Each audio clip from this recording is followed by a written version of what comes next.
Petit récapitulatif de la semaine dernière. Et après, on avancera un petit peu plus dans le texte aujourd'hui.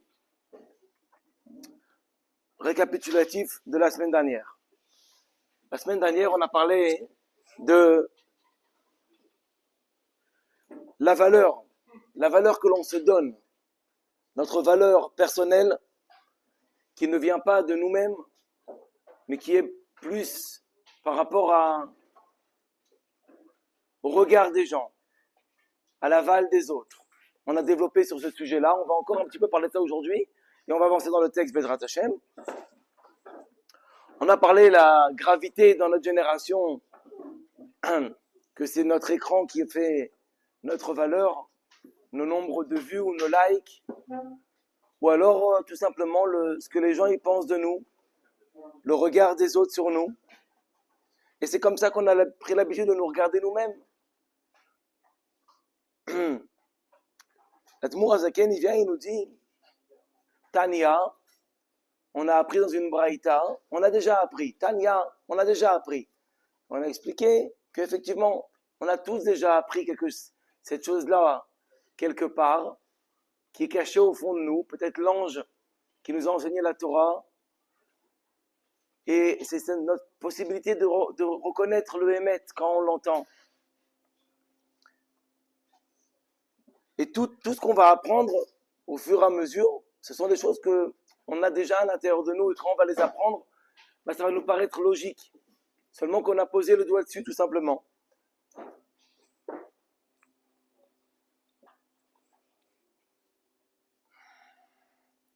On a expliqué aussi la façon dont le Tanya il veut nous amener à voir la vie, voir le monde, nous voir nous-mêmes, à travers quelle image, quelle lunette on voit le monde.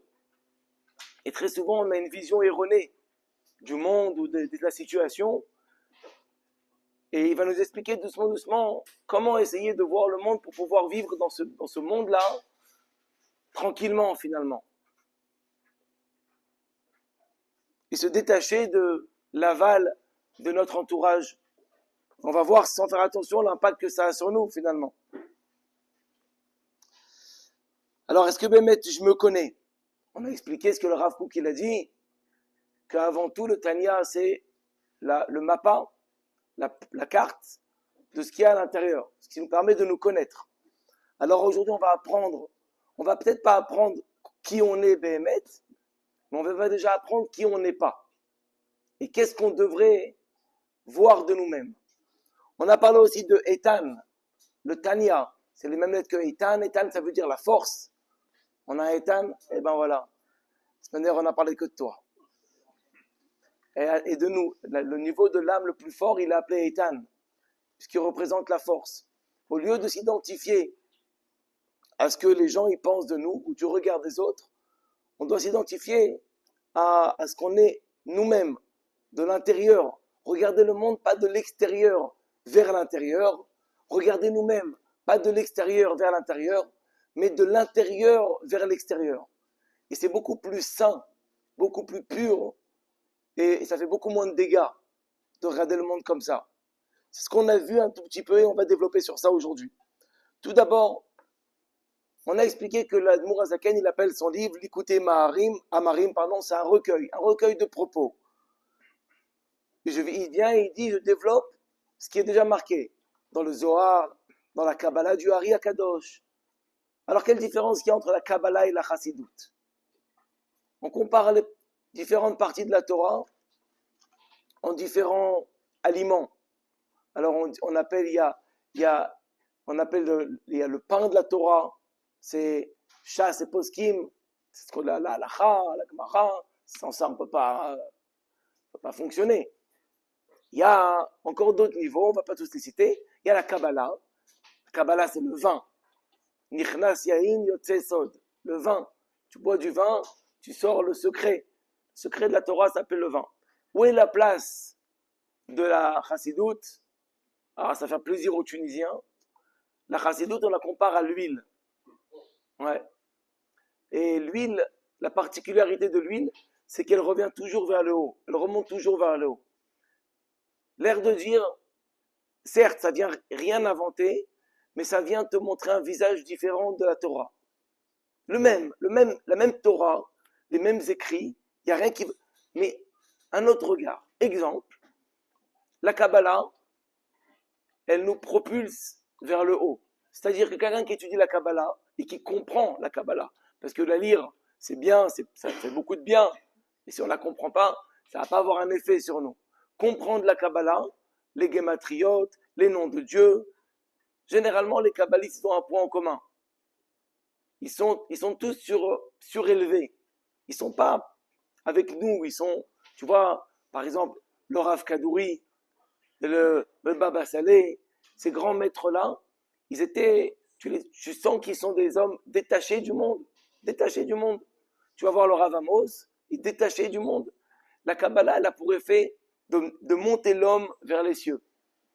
La Chassidoute, elle fait un autre effet. Elle fait descendre les cieux vers l'homme. Elle fait prendre conscience que tout se passe ici. Tout le concret se passe ici. Le ciel, c'est pas forcément géographique. Je te dis que le ciel, c'est ton cœur. Le ciel, c'est toi. Dieu, c'est pas en haut. Hachem, il est bien là. Et tout est là. Et donc, tout se passe ici et maintenant. Quand on comprend ça, l'instant devient kadosh puisqu'il a un sens, il a un but. Il est vrai, il est profond. À partir du moment où j'arrive à rester dans l'instant présent, je sanctifie l'instant et je me connecte avec l'infini. C'est un petit peu le message que nous donne la Chassidoute dans sa globalité. Ça vient expliquer, comme on a dit, Enod Milvado, qu'il n'y a rien d'autre qu'Hachem, mais pas en se déconnectant, en le voyant dans notre vie de couple, dans notre vie sociale, dans notre vie de business, avec nos enfants. Vraiment, c'est vivre avec le Hémet absolu de Enod Milvado, mais en étant bien là, présent, dans un monde matériel. Donc, tout se joue, comme on a dit, ici.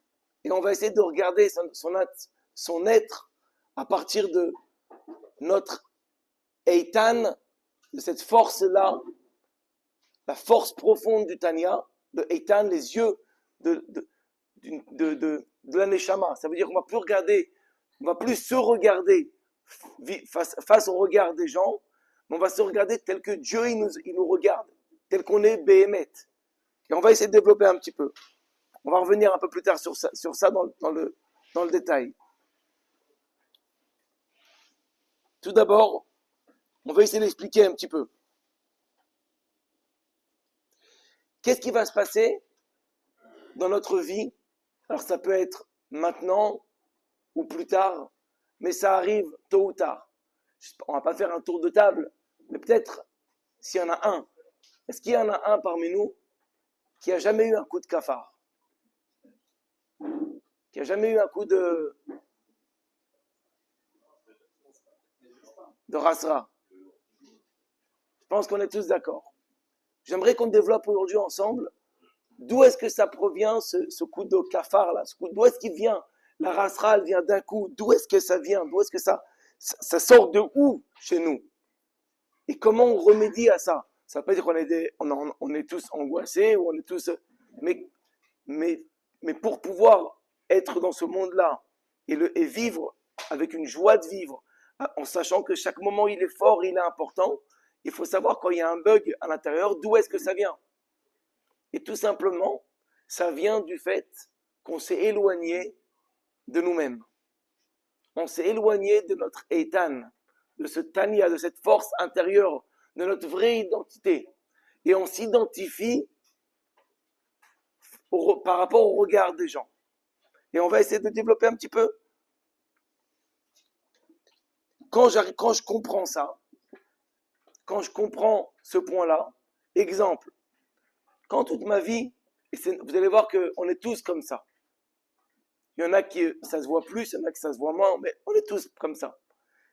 Quand dans notre vie, ce qui nous donne des forces, c'est qu'on contrôle une situation, ou qu'on soit respecté, par notre femme, par nos enfants, par nos employés, par nos amis. Qu'on reçoit un feedback des gens autour de nous. Ou alors qu'on ait confiance en nous, ou qu'on soit estimé par notre femme, par nos enfants, peu importe.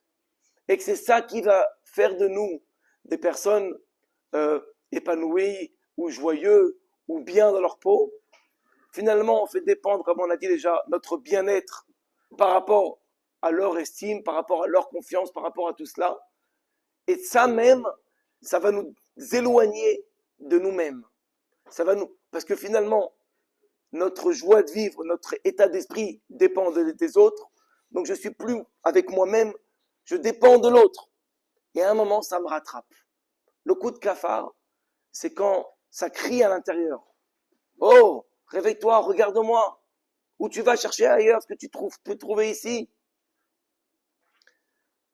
Et c'est en se rapprochant de nous-mêmes, de qui on est, en se connaissant de l'intérieur, que la paix intérieure, elle arrive. En fait, elle a toujours été là. Seulement qu'elle a été perturbée par ce qu'on est parti rechercher à l'extérieur. Alors on court tous après ça. Le monde, il nous a modifié l'esprit pour que ce soit ça qui soit important à nos yeux. On doit rester toujours connecté, toujours au dernier cri, toujours dans le coup. Tu vois des types qui ont pris de l'âge, mais ils veulent rester comme des jeunes de 20 ans.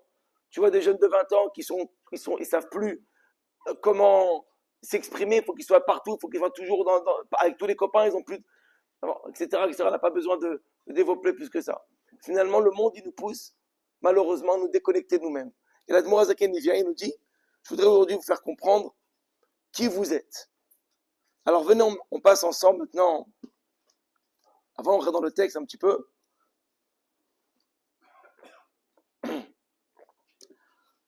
Si vous voulez prendre la page Hey, alors prenez le livre, on va essayer de lire dans les mots. Parce qu'à la manière, je vais lire et seulement traduire. Et après, au fur et à mesure du cours, on développera. Perek Aleph, Tania, Besof Perek Gemel de Nida. Il est marqué dans une braïta à la fin du traité du troisième chapitre du traité Nida. Mashbim Oto, Tiye Tzadik Val Tei Rasha. On a expliqué la semaine dernière. Mashbim, ça veut dire aussi Masbim, on te rassasie. Et on te dit sois un tzadik. Un tzadik, on a expliqué, ça voudrait dire aussi pas injuste, mais justifie ta raison d'être. Mais sois pas un rachat, dans le sens Rish'ut batafkid, ça veut dire ne pas faire son rôle sur terre.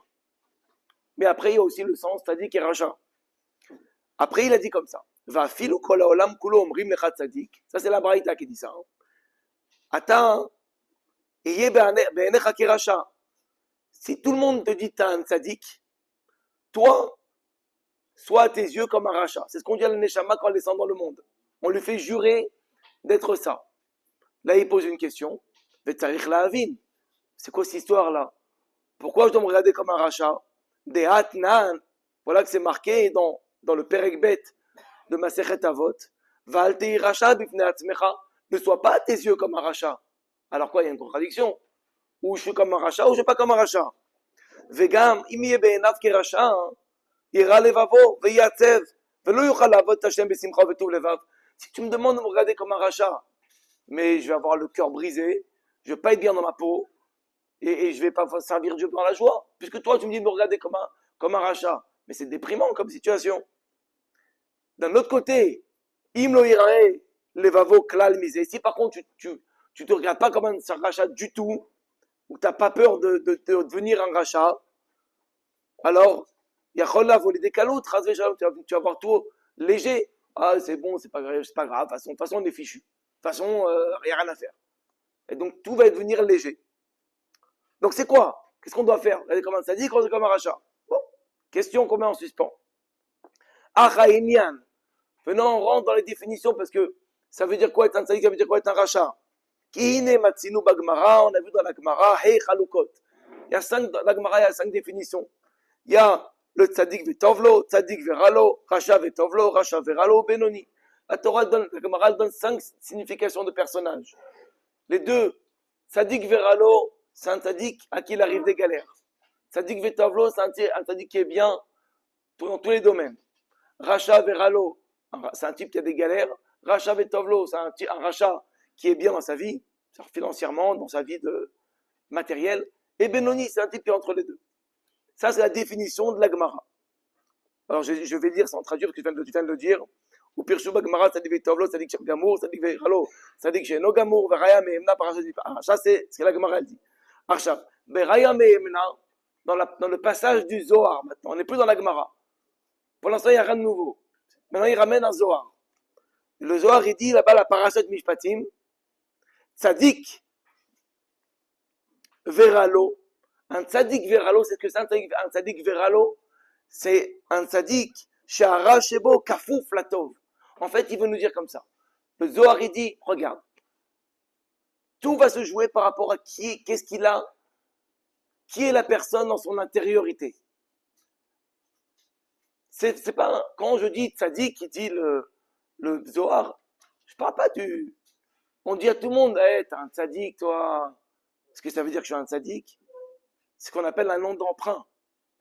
Mais un nom de Etzem, un nom réel, comment on peut dire un nom, j'aime Etzem, un nom d'essence, un nom réel d'un Tzadik, tu dis pas ça de tout le monde. Un Tzadik Veralo, ça veut dire quoi? Donc il y a deux Tzadikim. Il y a un homme il a plus de mal en lui. Comme on va voir plus tard. Il n'y a plus de mal en lui. Ça, c'est Tzadik Vetovlo. Tzadik Veralo, c'est un homme qui a encore du mal en lui, mais le mal est comme dans le coma. Il n'a aucun pouvoir sur lui. Il est encore là. Il n'est pas écœuré de ça. Mais il est encore là. Ok? Après, on continue. Après, il dit, ou Bagmara, sauf perrecté des brachot. Dans la Gemara, c'est marqué Tzadikim et Tzertov Shoftan, Rechaim et Tzerara Shoftam, Benoni, Zevazé Shoftan. Tzadikim, c'est le Yetzeratov qui contrôle, Racha, c'est le Tzerara qui contrôle, Benoni, il est baladé entre les deux. Zevazé Shoftam. Et là, regardez la bombe. Amar Rava, il nous dit Rava, il n'y a pas 2 pages dans la Gemara où tu vas pas marquer Rava, donc c'est la pointure. Kegon Ana Benoni, il dit Rava, comme moi, qui suis un Benoni. Amarle Abaye, Lo Shavik Marchaye le Kolbiria. Abaye il dit, oh maître, si toi tu as un Benoni, tu as tué tout le monde. Tu as laissé au monde aucune. Si toi tu as un Benoni, alors nous on est quoi nous? Alors qu'est-ce qui s'est passé? Alors ce qu'on va dire qu'il a été humble, il y a une règle dans l'humilité. L'humilité, c'est pas de la fausse modestie. L'humilité, c'est pas se mentir à soi-même. Quand tu es humble, tu sais qui tu es. Donc c'est pas de l'humilité. Il s'est trompé sur sa personnalité. Comment tu peux te tromper de Racha, de Benoni à Tzadik? C'est quand même, tu sais pas toi, c'est qui contrôle chez toi à l'intérieur. Ok. Ça, c'est ce qu'on vient de lire ici. On va reprendre dans un instant, enfin un peu plus tard dans le cours. Maintenant, je voudrais qu'on développe et qu'on comprenne tout cela. Là, on a les questions. Pour l'instant, il n'a même pas dit un mot à l'Admorazaken. Il a ramené 2 Gmarot et il a ramené un Zohar. Et des contradictions qui vont dans tous les sens. Je te dis maintenant, je veux que toi, tu comprennes les contradictions et tu commences à regarder différemment les choses. Alors, au lieu de regarder donc à l'extérieur, on va commencer à regarder à l'intérieur. Qui c'est le tzaddik, qui c'est qui est le rachat, qui c'est qui contrôle.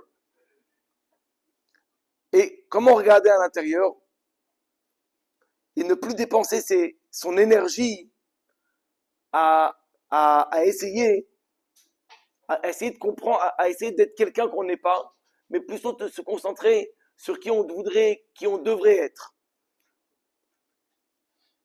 Et ça, c'est un réveil, ce qu'on est en train d'apprendre ici, ce qu'on appelle dans le langage de la Chassidut, Itorerut Pnimit. C'est un réveil profond.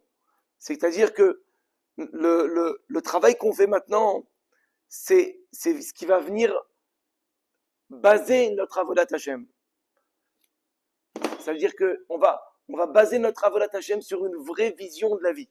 Et non pas sur des croyances erronées ou sur le regard des gens. Et il nous dit, regarde, puisqu'on est devenu, on n'a pas toujours été comme ça. On dit que l'être le plus vrai de la terre, des êtres humains, c'est qui? Laisse tomber les tzadikim. Hein?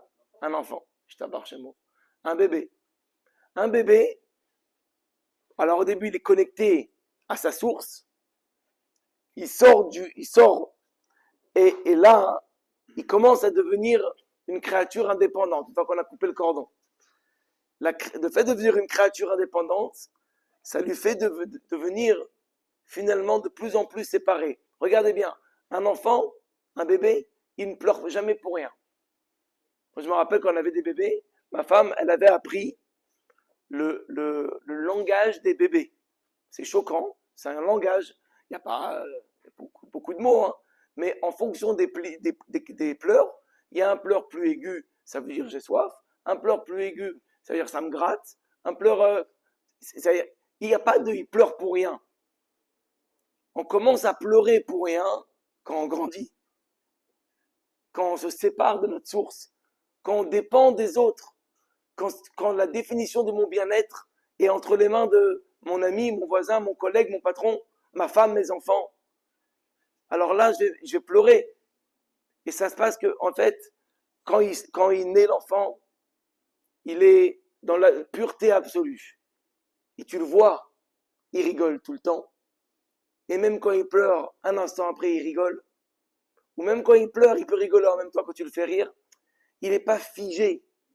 Il ne va pas dépendre de toi pour être bien dans sa peau. Et c'est pas qu'il fait un travail. C'est qu'au fond, c'est naturel à la base. C'est quand on évolue, entre guillemets, et que on met notre vie aux dépens des autres, c'est-à-dire que c'est eux qui vont désigner comment on va se comporter aujourd'hui, comment on va être aujourd'hui, que là, tout commence à bifurquer un petit peu. Et j'ai ramené ici, vraiment c'est intéressant de voir jusqu'à où ça peut aller. Maman. Il y a un chercheur qui s'appelle Charles Horton. Regardez sa philosophie. Je voudrais qu'on analyse sa philosophie et après on va voir comment le Tanya il analyse. Il dit, qui es-tu? C'est une vraie question ça. C'est une vraie question quand on réfléchit bien. Qui on est? J'ai un Yetzeratov, j'ai un Yetzerara. Et quoi, moi je suis qui moi là-dedans? C'est une très grande question. C'est qui moi? Est-ce que moi je suis mon humeur? Est-ce que je suis mon caractère? Je suis quoi à l'intérieur? Il y a plein d'idées, plein de pensées. Je suis mes pensées. Ça, on aura le temps de développer. Mais déjà, vous savez ce qu'il nous dit, lui? Il nous dit comme ça. Tu n'es pas ce que tu crois être. Parce que pour pouvoir savoir qui on est, il faut vraiment être vrai avec soi-même. Et comme l'homme, par nature, il a une amour propre assez élevée, mal placée malheureusement. Donc, s'il n'a pas fait un travail sur lui-même, il n'est pas qui il croit être. Parce que je suis quoi, moi? Je dis à quelqu'un, alors t'es qui, toi? Ben, moi, je suis dans tel métier. Non, pas ton métier. Ah, ben, je suis père de famille. Non, mais pas ça, pas ton statut. Ah, ben, je suis marié. Pas ton statut social, familial, financier. T'es qui? Et là, on bug. On bug parce qu'on ne sait pas qui on est. Alors, il nous dit, tu n'es pas qui tu crois que tu es. Tu n'es pas ce que le monde croit que tu es. Ça, c'est le chercheur en question. Il dit comme ça, tu es, lui il est clair, hein, il pense que c'est ça, il dit tu es ce que tu crois que les gens croient que tu es. Tu es ce que tu crois que les gens croient que tu es. Si les gens y croient que tu es un type sympathique, à tes yeux, tu vas devenir quelqu'un de sympathique pour correspondre à la personne. Ah, lui, il est barbour, il est généreux, celui-là, il nous fait des kiffs. Tu vas devenir, là, tu crois en ça, parce que pour moi, ma valeur dépend de son regard, je crois, donc je deviens cette personne. Donc finalement, la société, elle me raconte qui je suis, au lieu que moi, je raconte au monde qui je suis. Et c'est ça, s'éloigner de soi-même. C'est se perdre. Et avec le temps, le monde va définir qui est quoi, qui est beau, qui est moche, en fonction des époques, qui est intelligent et qui est bête. Pour moi, l'intelligence, c'est quelqu'un qui réussit financièrement, et pour l'autre, c'est quelqu'un qui réussit dans ça c'est la réussite. Un, c'est financier, ou l'autre, c'est familial. Intelligence, c'est savoir être manuel, ou être, non, ça va sur un ordinateur. Qui c'est qui va définir le QI? Si tu as un QI de je sais pas combien, mais tu sais pas communiquer, est-ce que tu es vraiment intelligent? Ça veut dire on vient définir la beauté, la réussite, l'intelligence ou la bêtise dans un monde qui est finalement extrêmement superficiel. Et lui, il va définir qui moi je suis. Et moi, je suis censé croire ce que lui, il croit que je suis. Et comme ça, toute ma vie me comporter. Et vous allez voir, moi j'ai vu des gens comme ça, hein, et je pense qu'on est tous un petit peu comme ça quelque part. On s'est mis dans une situation, dans une dmout, dans une personnalité que les gens ont sculpté. On est devenu ce que les gens croient qu'on est. Donc le type, depuis qu'il est enfant, pour lui, on l'a regardé, lui, c'est un enfant, il est chlou, il est souriant. On attend ça de moi, donc je vais le devenir. On croit ça de moi, donc je suis obligé d'être. Et je vis quelqu'un que je ne suis pas. Et à un moment, ça te rattrape. Ça te rattrape. Jusqu'à quand tu vas vivre quelqu'un que tu n'es pas? Parce que le vrai toi, il veut sortir, il veut se dévoiler. Jusqu'à quand tu vas faire, si tu fais même pas croire, parce que même toi, tu crois que c'est ça. C'est quand tu as un coup de cafard que tu dis j'ai envie de devenir moi-même. Jusqu'à qu'il y en a qui plaquent tout. Ils vont dans l'extrême. Mais c'est pas qu'ils plaquent tout parce qu'en vérité, c'est juste ce point-là qui cloche. Alors il y en a qui claquent tout, qui te font des crises, qui te font des déprimes, et c'est logique, ça vient d'un sentiment vrai. Mais seulement que c'est pas guidé. La base du problème, elle est qu'on a laissé le monde définir qui on est.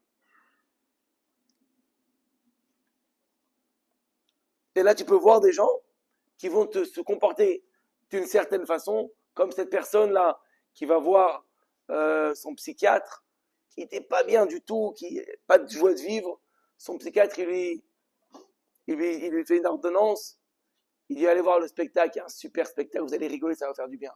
Il dit mais c'est moi l'acteur, un spectacle. C'est moi qui fais le stand-up.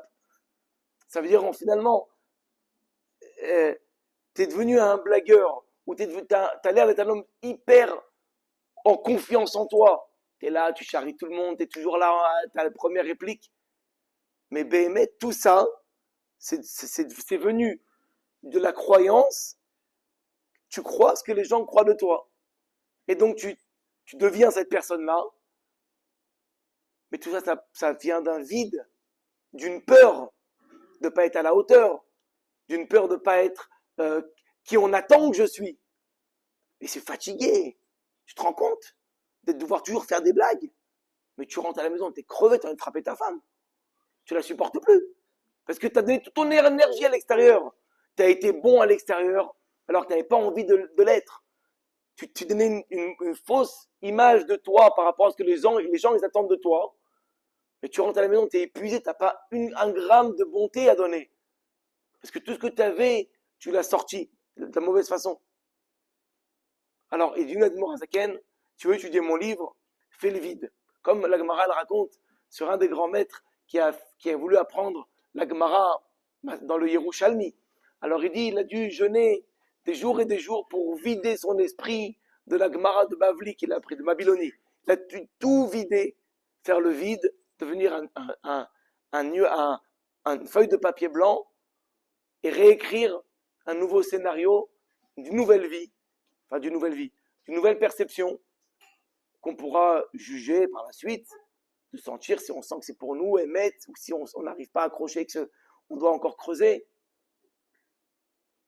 Et donc, il faut arriver l'esprit ouvert, parce que on va apprendre dans ce livre des choses qui vont contredire tout ce que tu crois être. Tu crois que tu es comme ça, on te dit non, c'est pas vrai. Comme cette personne qui croit qu'il est extérieurement hyper confiant, mais en vérité, il parle, il peut se mettre à pleurer de peur de ce que les gens ils vont penser de lui.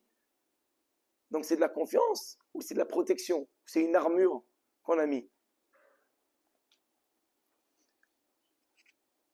Il y a une recherche qui a été faite.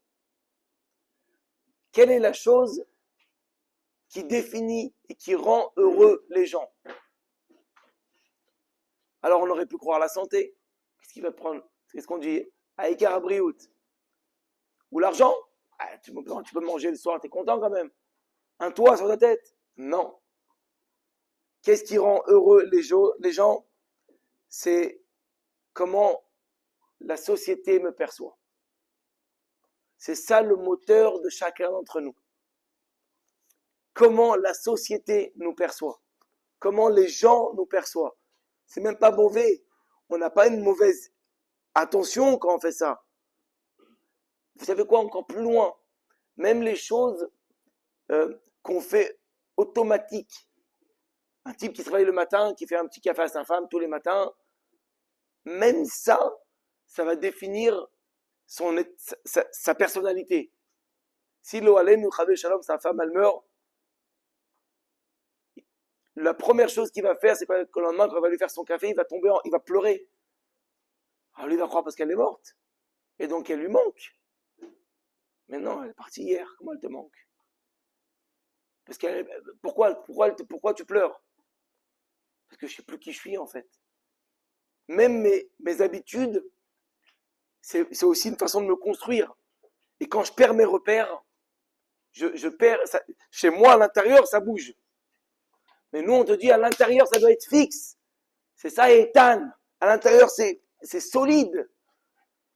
Que lui t'a fait un compliment ou il t'a charrié, ça ne fait rien. C'est que comme ça qu'on peut aimer les gens.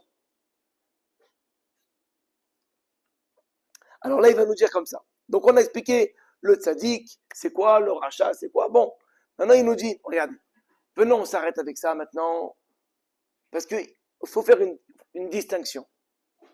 Tzaddik, rachat, benoni, comme c'est marqué dans la Gemara, je vous fais le spoiler avant.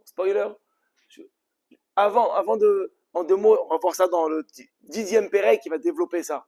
Mais déjà, il faut faire une distinction entre les inyan sachar ve onesh, punition et récompense, et l'essence. Et c'est comme ça. Tzaddik, quelqu'un qui a majorité de bonnes actions, par rapport au salaire qu'il va recevoir, un tzaddik, quelqu'un qui a majorité de bonnes actions. Un rachat, majorité de mauvaises actions. Et un benoni, mish-mish. Ok? Ça, c'est les nyan sachar vaonesh. Ok. Maintenant, ça ne veut pas dire qui je suis. Parce que si notre définition, ce serait seulement est-ce qu'on faute ou on faute pas, c'est très minime comme définition. Alors quoi? Parce que j'ai fauté, je suis une pourriture, et parce que j'ai pas fauté, je suis un tzaddik. Mais ça veut rien dire, ça c'est seulement mes actions. Mais ce que j'ai à l'intérieur. Je vais vous donner un exemple. Un couple, c'est le mariage, 20 ans de mariage. Ok? La femme, elle arrive à la maison, elle a déjà fait une petite coiffure, elle a déjà fait une petite robe, elle attend son mari qui rentre. Pour elle, c'est évident que ce soir, on sort. Minimum, on sort. Minimum.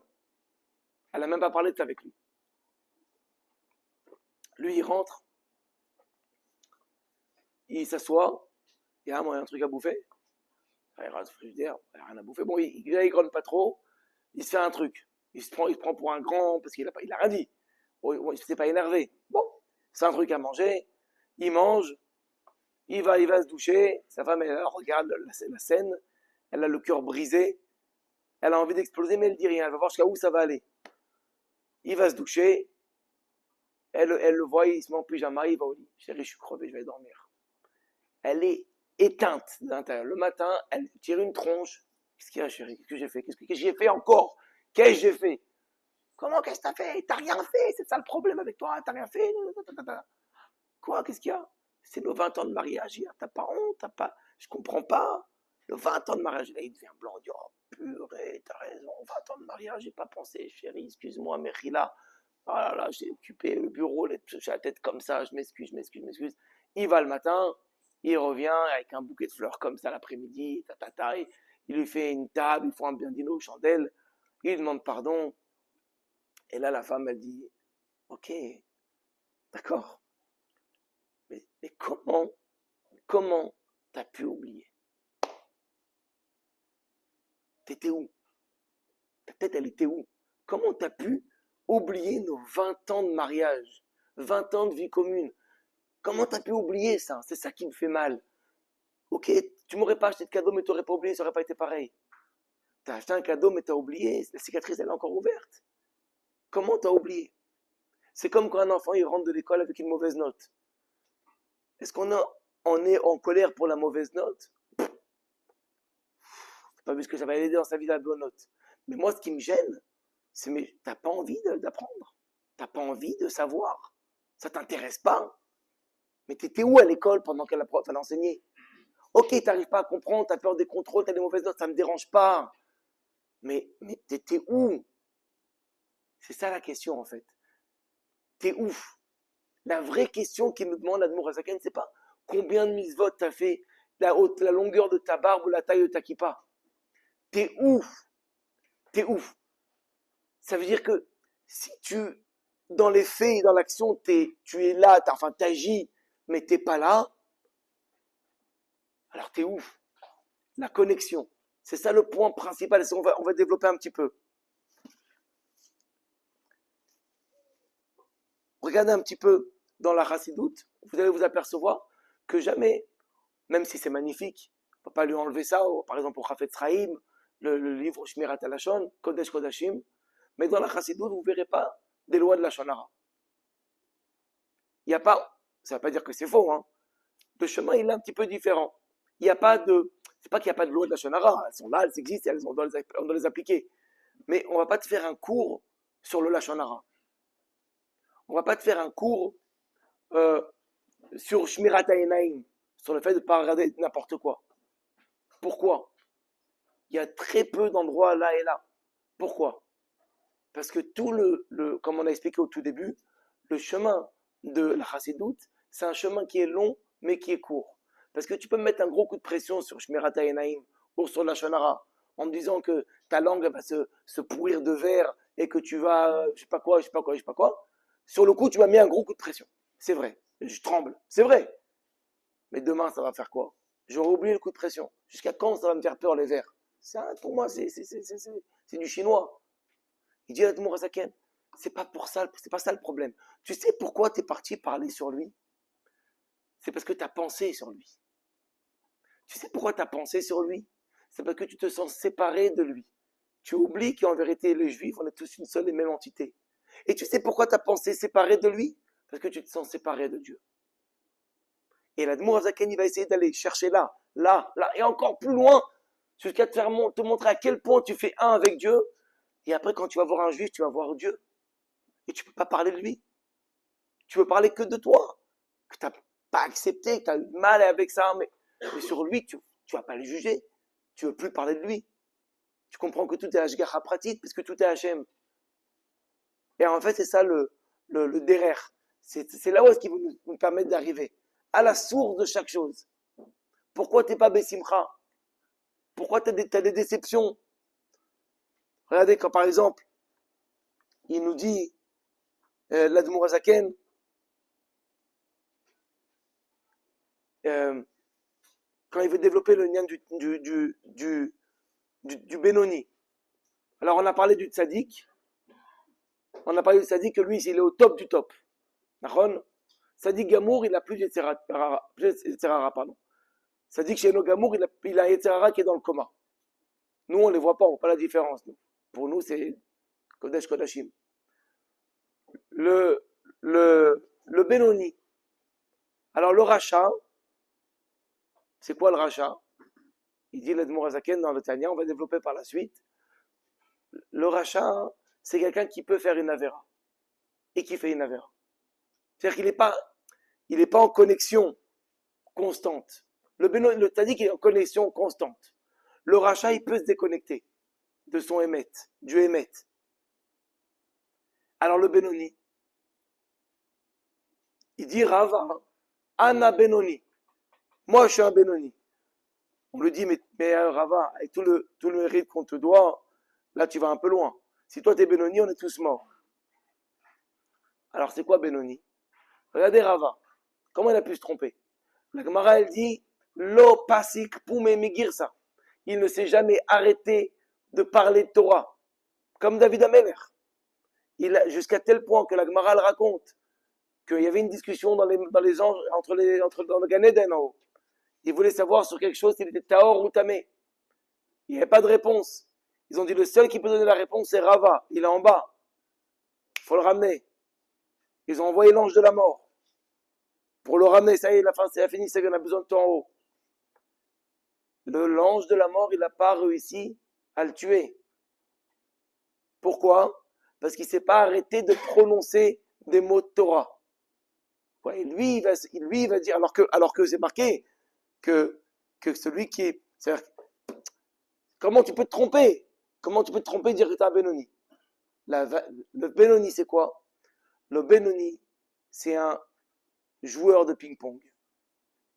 C'est une bombe atomique en ping-pong. C'est quoi un joueur de ping-pong ou de tennis? Il sait jouer. La balle, elle arrive, il envoie. Il est toujours en train d'envoyer. La pensée, elle arrive. La pensée négative, elle arrive, il ne la laisse pas rentrer qu'il a déjà envoyé. La parole, elle arrive, tu as envie de parler du mal, c'est même pas encore dans la pensée de vouloir faire que tu l'as déjà envoyé. Le Benoni, pour ça qu'on appelle le Sefer HaBenonim justement, c'est un niveau que tout le monde peut obtenir. Quand tu te connais assez, et quand tu comprends qu'un instant plus un instant égale la vie, et que vivre l'instant présent, c'est contrôler pensée, parole et action, et bien à l'instant T où tu contrôles tes pensées, paroles, actions, tu as atteint le niveau de Benoni. Parce qu'en vérité, à l'intérieur de nous, on a ce niveau de tzaddik aussi. C'est quoi le niveau de tzaddik? C'est un neshama qui ne peut jamais salir. C'est ce niveau en nous qui est écœuré devant une grillade de porc. Sur ça, je suis tzaddik. Racha, c'est le petit coin de ma tête là où c'est bon, je laisse ouvert l'opportunité de là-bas, peut-être je vais faire une avéra, peut-être je vais flancher. Je ne suis pas tout à fait fermé la porte là-bas. Ou mon ego il peut revenir à la charge. C'est ouvert. Et il y a le guerrier. Il nous dit ici, notre rôle à nous, c'est pas de gagner la guerre. C'est de te battre. C'est de contrôler. C'est de contrôler instant après instant. C'est d'être dans l'instant présent. Et donc et comme tu es toujours attaqué, donc tu n'es pas surpris. Pourquoi il nous dit ça maintenant? Il nous dit c'est quoi un tzaddik? Yetzer Tov Shoftan, ça veut dire un tzaddik, c'est son Yetzer Tov qui vit en lui. C'est-à-dire ce qui vit en lui, c'est que du bien. Quand il mange, comment la Gemara dit sur Hillel, il s'est levé, il a dit bon monsieur, je dois aller faire manger la bête. Il avait faim. Je dois aller faire manger la bête. Pour lui, le corps, lui ce n'est pas le corps. Moi je suis pas ma faim.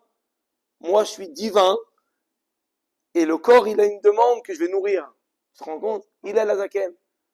Donc attends, si tu me dis ça, donc tu me dis qu'en fait, le tzaddik, il est au top du top, le Benoni, il est en guerre, et le Racha, il peut fauter, donc je suis quoi? Tu dis, t'es quoi? Si tu dis que donc je suis un Racha, c'est ça? Et je dois fermer le livre. Pourquoi tu me dis que je suis pas un tzaddik? Si on la rassera, moi je crois que j'étais un tzaddik. Et donc, tu peux prier. tu peux étudier, tu peux avoir une kippa comme ça, tu peux être un rabbin, tu peux, et pourtant ne pas être un tzaddik. Tu peux me donner des brachot et ne pas être un tzaddik. Ça veut dire c'est pas, ça c'est des définitions extérieures. Notre entité profonde, c'est pas ça, c'est pas forcément ça. Et ben pourquoi c'est important de savoir ça? Imagine-toi la rasra maintenant. Pourquoi tu me dis ça? C'est une rasra de savoir ça. Moi je crois que j'étais au top.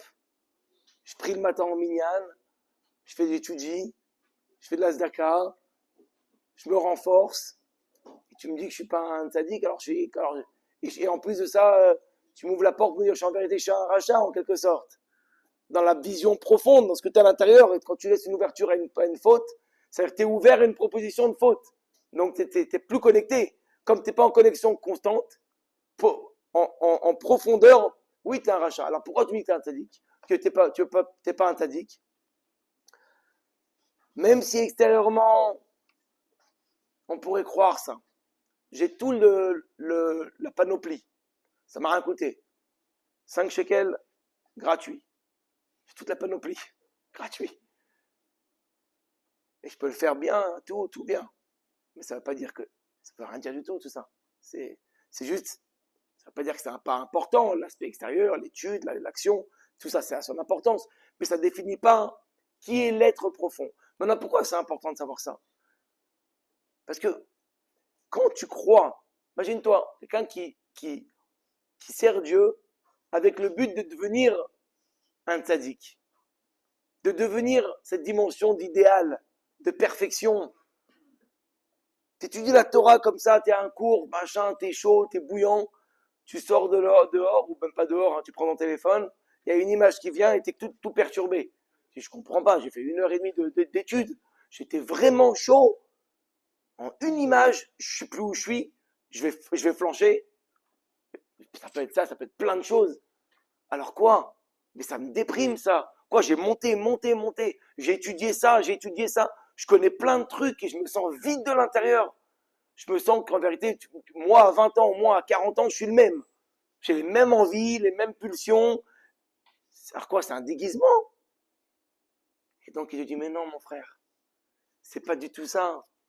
C'est pour ça que c'est important que je te dise, t'es pas un tzaddik. Parce que quand tu sais où tu es, t'as pas de faux idéal. Tu as une ambition de te parfaire, de continuer à une guerre, mais tu sais où tu te situes. Et donc, tu n'as pas une fausse estime